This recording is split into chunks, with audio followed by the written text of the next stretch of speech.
पाकिस्तान का सलामती काउंसिल में अफगानिस्तान से TTP और मजीद ब्रिगेड की दहशतगर्दी के खतरात के खिलाफ आलमी इक़दाम का मुतालबा। पाकिस्तान में दाइश की भर्ती का इल्ज़ाम सख्ती से मुस्तरद कर दिया।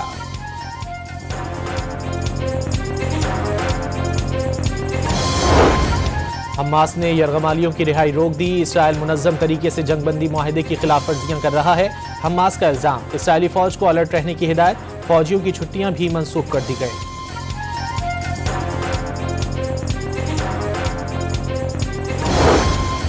हफ्ते तक यरगमाली रिहा न हुए तो जंगबंदी खत्म हो जाएगी। अमरीकी सदर का इंतबाह, जंगबंदी खत्म होने पर सूरत हाल काबू से बाहर हो जाएगी।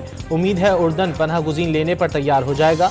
पनाह गुज़ीनों को न लेने पर उर्दन और मिस्र की इमदाद बंद कर देंगे, ट्रंप की धमकी।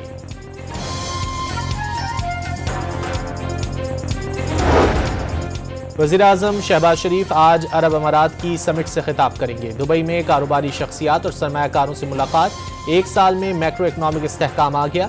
IT बरामदात में इजाफा हुआ। माशी इस्तेहकाम का सफर जारी है। वज़ीर-ए-आज़म का बिजनेस कम्युनिटी से इजहार तशक्कुर।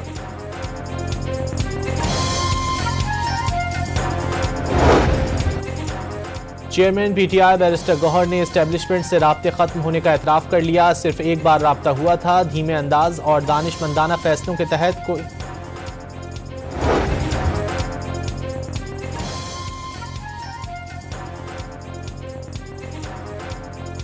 कराची जुमा गोट से पुलिस ने 2 कम उम्र डकैतों को गिरफ्तार कर लिया। तहरीक आज़ादी कश्मीर के हीरो मकबूल भट्ट को 41वां यौम शहादत आज मनाया जा रहा है। मकबूजा वादी में हड़ताल।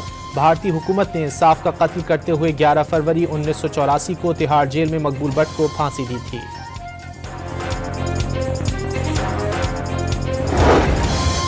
और कराची के नौ तामीर शुदा नेशनल स्टेडियम का इफ्तिताह आज किया जाएगा। नई फ्लड लाइट्स, बड़ी स्क्रीनें और आरामदेह कुर्सियां लगा दी गई।